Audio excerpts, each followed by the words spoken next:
भुदरगड तालुक्यातील पाल गावातील संकेत सर्जेराव पाटील यानं स्वयंचलित डेटाचं सिपना AI हे सायंटिफिक टूल विकसित केलंय. याचा उपयोग विद्यार्थी, शिक्षक, उद्योजक, संशोधक यांच्यासह अनेक जण आपलं काम सोपं आणि सोयीस्कर करण्यासाठी करू शकतात.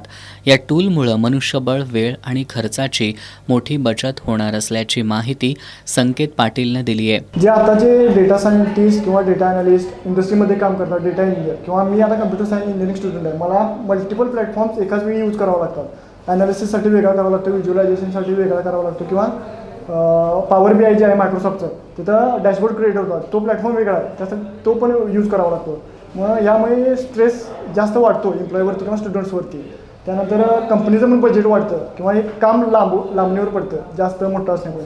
त्यामुळे मी हे असं ॲप बनवले की ज्यातून आपल्याला डेटा सेट अपलोड करायचा आणि प्रॉम्प्ट टाकला की सिफ्रा code with real time output देतं. त्याचा आपण PDF पण डाउनलोड करू शकतो आणि ती यूज पण करू शकतो. संकेत सध्या DY पाटील कॉलेजमधील कम्प्युटर सायन्स अँड इंजिनिअरिंग विभागातील 4थ्या वर्षात शिक्षण घेतोय. त्यानं बनवलेल्या सिपना AI टूलमुळं डेटा विश्लेषण, दृश्यांकन, रिपोर्टिंग, मशीन लर्निंग मॉडेल तयार करणं अशी गुंतागुंतीची कामं सहजरित्या करता येणार आहेत. असं हे कृत्रिम बुद्धिमत्ता आणि मशीन लर्निंगवर आधारित हे नाविन्यपूर्ण टूल लवकरच प्ले स्टोअरमध्ये दाखल होणार आहे.